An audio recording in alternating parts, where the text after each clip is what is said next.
Сегодня в 4 часа утра без предъявления каких-либо претензий к Советскому Союзу, без объявления войны, германские войска напали на нашу страну, атаковали наши границы во многих местах и подвергли бомбежке со своих самолетов наши города Житомир, Киев, Севастополь, Каунас и некоторые другие.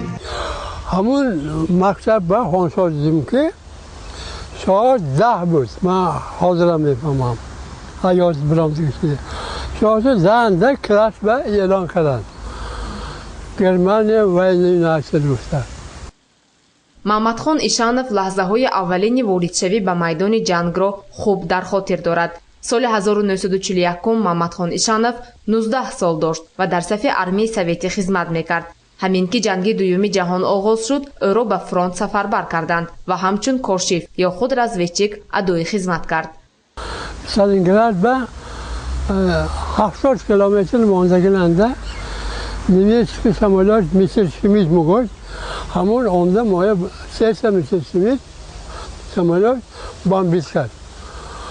ман хоки бомба мондам.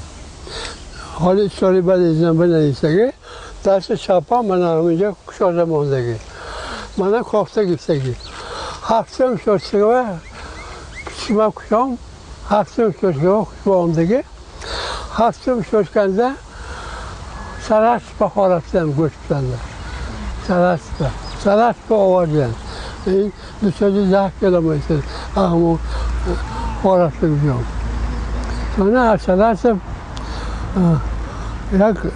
якунум мар гузаштам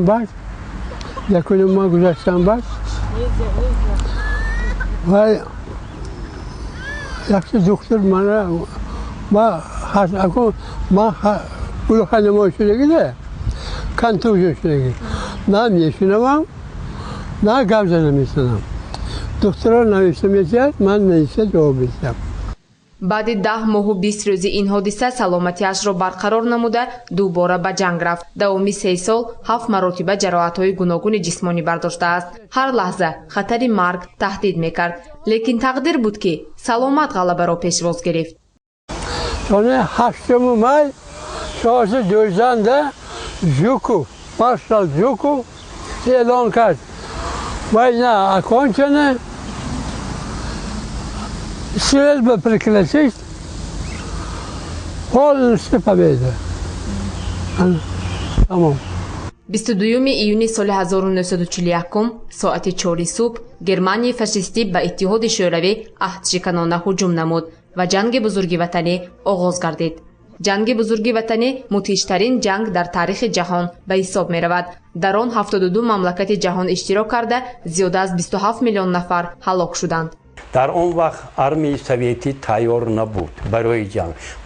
тайёрӣ медиданд, лекин мукаммал ба армияи фашистоне ки онҳо бо аслиҳаи ҳозири-замон ҳуҷум карда буданд, онҳо истодагирӣ карда натавонистанд. бо вуҷуди ин то моҳи декабр ақибнишинӣ ба вуқӯъ пайваст.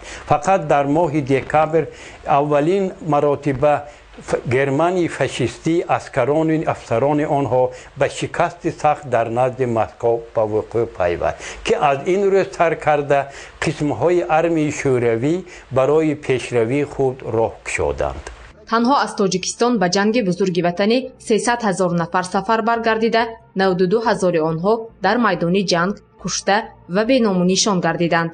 агар аз вилояти сух 78 000 нафар иштирокчиён даъват шуда бошанд, аз онҳо наздик 28 000-ашон ҳалоку беному нишон гардиданд.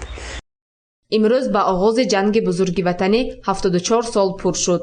ин ҷанг ки бо аҳдшикании Германия шурӯъ шуда буд 1418 шабонарӯз давом кард ва ниҳоят бо ғалабаи шӯравӣ анҷом ёфт.